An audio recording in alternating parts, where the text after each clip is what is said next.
Hello class 11 students. चलिए physics में कुछ ग्राफ हैं motion in a straight line chapter में, वो करते हैं। ये वेलोसिटी टाइम ग्राफ है। फर्स्ट ग्राफ देखिए, आप क्या देख रहे हैं, जो वेलोसिटी है वो इंक्रीज़ होती जा रही है कांस्टेंट रेट पर।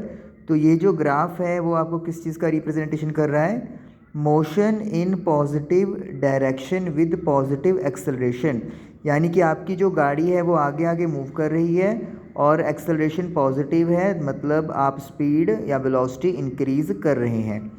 सेकंड ग्राफ में देखिए, जो लाइन है वो डाउनवर्ड्स आ रही है नीचे की तरफ, लेकिन फर्स्ट क्वाड्रेंट है। तो इसका मतलब क्या है?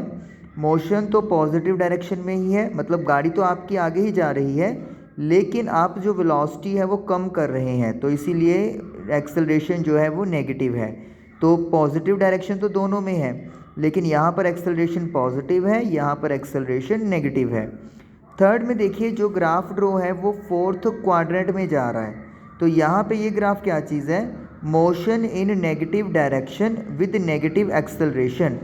एक्सेलरेशन भी नेगेटिव है और जो डायरेक्शन है वो नेगेटिव है। नेगेटिव मतलब आप अपने गाड़ी को पीछे लेके जा रहे हो। जैसे सपोज़ करो गाड़ी ऐसे जा रही है तो ये आगे हो गया पॉजिटिव, लेकिन अगर आप गाड़ी को ऐसे लेके जा रहे हो यानी कि ऑपोजिट डायरेक्शन में, तो फिर इसको नेगेटिव डायरेक्शन बोलेंगे।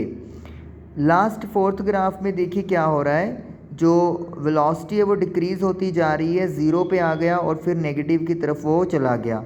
तो ये क्या चीज़ है? Motion of an object with negative acceleration that changes direction. तो टाइम t1 यानी कि यहाँ पर जो डायरेक्शन है वो चेंज हो रही है मोशन की। एक्सेलरेशन नेगेटिव है क्योंकि वेलोसिटी कम होती जा रही है।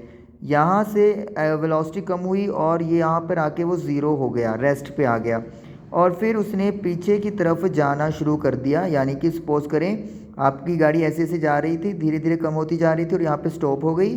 अब यहाँ से उसने क्या किया, पीछे की तरफ मूव करना स्टार्ट कर दिया, t1 से आगे ऑपोजिट डायरेक्शन में। इसीलिए जो एक्सेलरेशन है वो तो नेगेटिव ही है, डायरेक्शन भी इस केस में क्या है, नेगेटिव है।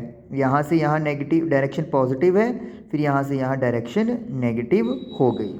तो इस तरीके से ये हमारे चार ग्राफ वीटी ग्राफ, इनका स्लोप एक्सेलरेशन देगा और जो एरिया है वो डिस्टेंस या डिस्प्लेसमेंट देता है। Thank you.